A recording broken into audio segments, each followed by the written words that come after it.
Toronto condo market is not going to go up anytime soon, but things are different in low-rise single-family homes. You want to find out more? Follow this video. Now let's dive into more details about the new mortgage rates that was announced in October 2024 and also what is to come for the rest of the 2024 and 2025. Bank of Canada has dropped the interest rates for another half a basis point on October 23rd. This means that the lenders will reduce their prime rates from 6.45 down to 5.95. This means that variable mortgage holders will see reduction on their monthly payments. However, this will not affect the fixed term mortgages. The next Bank of Canada rate announcement is on December 1st and is expected to interest rate to be lowered by Bank of Canada even further. So what does this mean?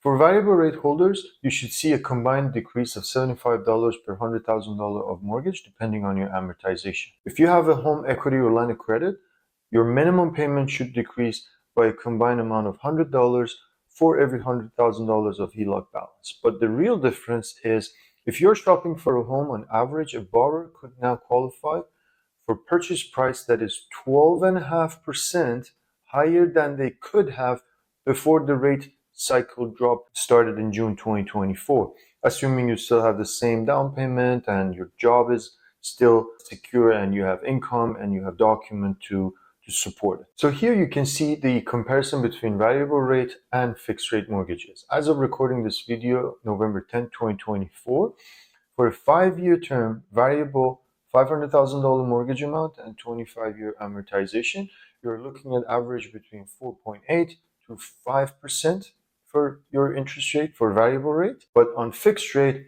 for a 5-year term, fixed $500,000, 25-year amortization, you're looking at lows of 4 and mid, 4.5-ish. So this tells you like what the rates are, and you can see how variable rates are catching up with fixed rates. Now, let's find out what's going on in the Toronto real estate market. Toronto Real Estate Board releases their stats for the past month. So this way you can see what the average sell price are, how long they take in the market to sell, and what's the overall environment. Again, this is average and consists of all property types, but every property type, every neighborhood, every pocket has its own, stats. So in order to find out what is going on exactly in your area or the area that you're interested, you need to study those data. So talk to your mortgage specialist, talk to your real estate advisor so that they can educate you and guide you through this process. So as you see here, the average home price, this consists of all property types in Toronto market has increased for 1%. So this includes detached, semi-detached, townhouses, and condos. However, on condo segment, you see a reduction in price, but overall, you see that the prices are still sticky and they haven't seen a dramatic reduction comparing last year. Overall, we have somewhere between 3.9 to 4 months of inventory in the Toronto real estate market. So if you're not familiar with a month of inventory is the number of active listings divided by number of sales. So for example, when you have month of inventory at 3.89, this means if there is no new listings coming into the market, it will take around 4 months to sell all of the properties that are currently listed in the market. So this way you can get an idea. So when this month of inventory is low, this means there are not many houses in the market for the buyers to choose from. This means demand is higher than the supply, which causes prices to go up. But if this number is higher, so it's between 5 or up, this means there are a lot more options for the buyers to choose from. Therefore, there will not be pressure on the price. Either the price will be staying relatively flat, or if this number keeps going up and stays up, this means the prices will most likely start to drop. So if you've been following me, this is my all-time favorite chart because it shows the average price, which is shown by these red dots, versus the interest rates. So this flat line is during COVID, that's where the money was cheap, and it remained cheap for too long. That's why the prices start to creep up and peak in February 2021.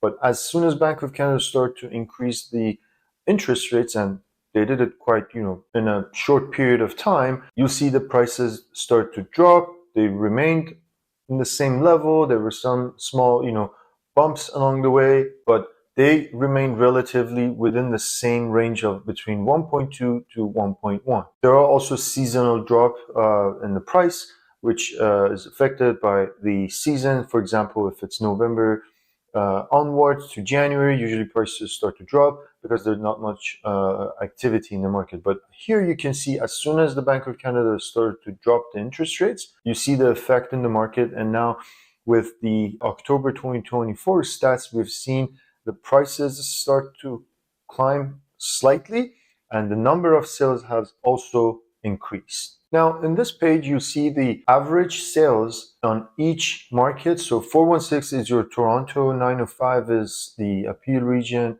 and Mississauga. So for each asset class, in terms of what kind of property that you're looking at, for October 2024 in detached segment, the average price was somewhere between 1778.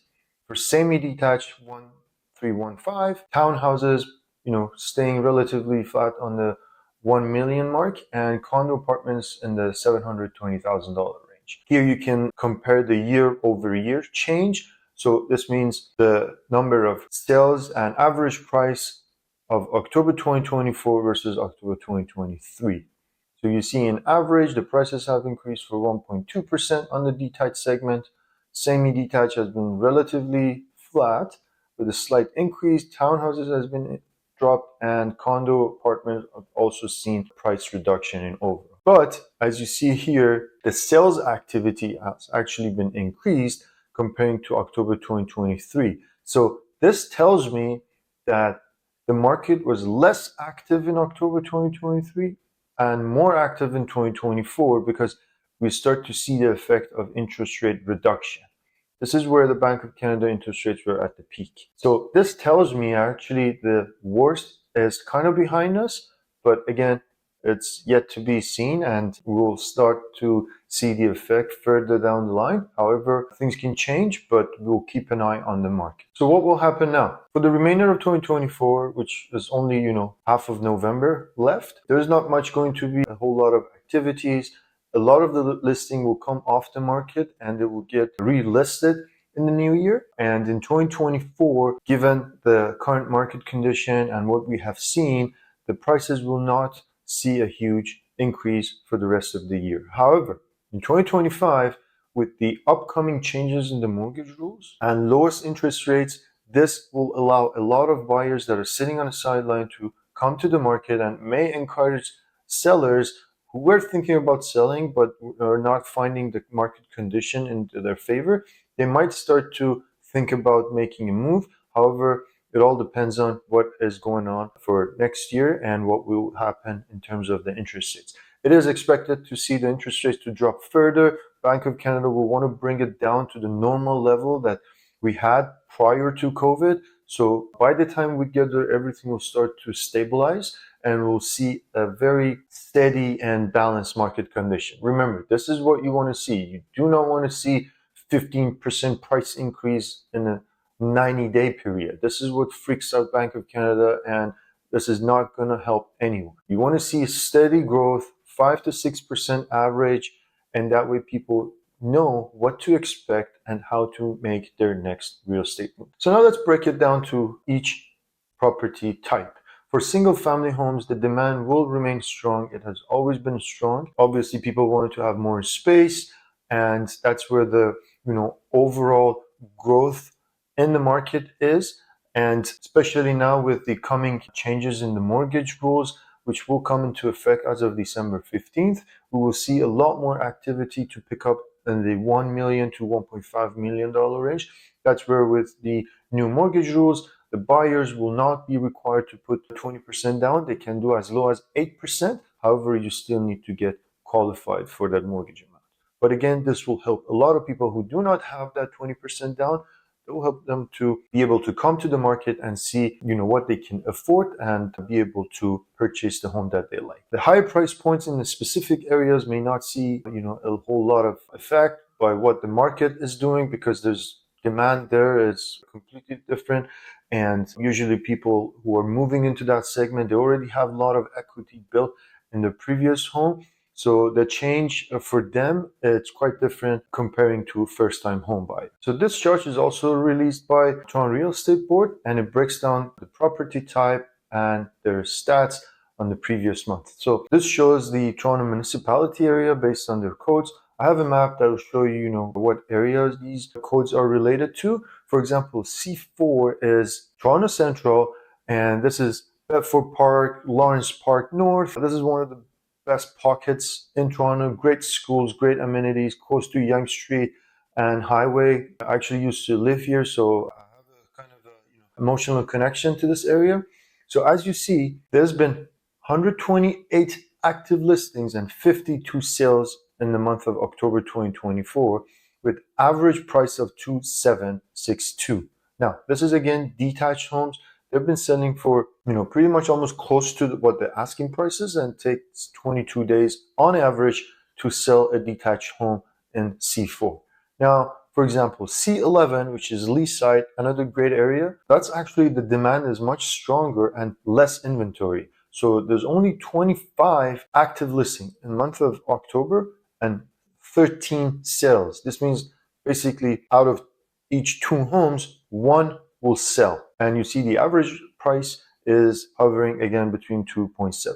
Again, great area, lots of great schools and close to highway. So this gives you an idea what is going on each Toronto municipality. So on Toronto West, things are different, average price is different, but Toronto Central is the more segment, and that's where the, a lot of larger homes, more expensive homes are located. Now let's look at semi-detached. Again, same idea. You have the municipality zone and you have the average price, how many active listings and how many sales. For example, again, same area, C4, Lawrence Park, Yonge and Lawrence, Bedford Park. That area, there's been 8 active listings and 4 sales. So this shows that actually semi-detached are very, very popular, and there's not many to choose from.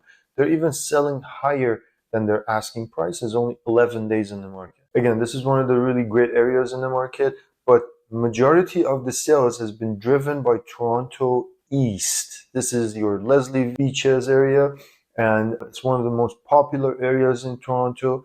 You see there's not many active listings, 25 in E2 or 33 in E1, but then the sales have been really strong. This is basically for every single semi-detached home that come to market on E2, everyone will sell. So if you are a seller living in E2 area and you're thinking about selling, you are actually, in a very good position. Here, this is the map of Toronto, and you see how it's been, overlaid by the area codes. So when I say E1, so E1 is your Leslieville, and for example, C4 is your Yonge and Eglinton, Lawrence. This is 401. So again, one of the most popular areas in Toronto. And C11, for example, that's Leaside. That's on the east side of Yonge and Bayview, and has great amenities close to parks and really great school area. Now let's move to the condo segment. If you own a condo and you're thinking about selling it, unless you have a very unique property, for example, large terrace, nice views in a great area, then you have to be absolutely right on pricing. Remember, only 1 out of 5 condos are selling. So price is a key factor. If you're not priced right, you'll be chasing down the market. Also, there's going to be 40,000 new condo completions for 2025. So these are the condos that were sold back in 2020 during the pre-construction phase. So now they're coming to completion and they're going to hit the market. They'll be available either for rent or resell. But remember, the condo segment is overly saturated right now. So with these additional units that are coming to market, the prices may not see a lot of change. In fact, they might actually start to go further down. But there's going to be an issue in 2028, 2029, because there hasn't been much of new condo sales on pre-construction in 2024. There's not going to be any new condos coming to the market in 2028 or 2029 and beyond. Remember, the developers will not build the units before they sell them. They'll have to sell, they'll have to get up to 60 to 70% of sale before they can get their financing and be able to start construction. So if they don't sell, they're not going to build. So we're going to see this effect in 2028, 2029. So if you're a condo owner, hold on to your unit, rent it, make some improvements so that you can increase the rent and get better return. However, the current condo market segment is going to be still lagging behind, and there's not going to be huge price improvement. So the gain is always in the long term. So now let's move to condo segment here, and I want to show you this table because here you can see the number of sales and average price by the region. So Toronto C1 is your downtown core. That's where the bulk of the condos are. So there's been 1,474 active listings and only 276 sales. So this shows you that how many units are available and there's not many sales. You can see the average price and how long it takes for the condos to sell in this current market condition. So now let's summarize it here. The demand for low-rise single-family homes is still strong and will remain strong in next year. And we're actually going to see a busier start of the year in March, February in this segment of the market, and potentially some price increase by the end of 2025, because a lot of home buyers will now become more active due to the fact that the new mortgage rules will come into play.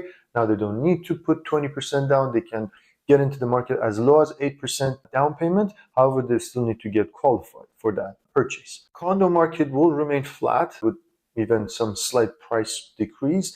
Investor demand is still low, and larger condos with outdoor space, especially in mid-rise boutique buildings, are still a decent amount of activities. Variable rates will start to catch up with fixed rate at some point in 2025, and this will result into improving affordability if you're looking to a variable rate, because if they start to become even lower than fixed rates, then that helps with affordability, so you can get qualified for a higher purchase price. And if you're planning to make a move in the next 6 months, it's best time to get your financing pre-approval. So have it in hand, monitor the market, and educate yourself about the area or asset class that you're interested. Remember, real estate is a long-term game. You're not in here to day trade real estate. So when you found yourself in a situation where you can actually make a move and be comfortable with it, and it's good for you to make a purchase or make a move, that's when you need to make a move and purchase or sell even. Pay attention to what the market condition is, educate yourself, and make sure you consult with industry experts like mortgage brokers, lawyers, and your real estate advisor. Thank you for watching. My name is Parchivar Rozande. I'm a Toronto real estate specialist, and we help a lot of buyers, sellers, and investors with the real estate journey. If you find this information useful, please hit the subscribe button and like this video. Share it with your friends who you might think will find this information useful. We are here to educate the buyers, sellers, and investors to help them to make the move in the real estate and make sure that they make a high quality decision. If you want to book a call with me, you can use the link down below in the description, and we'll be happy to have a chat.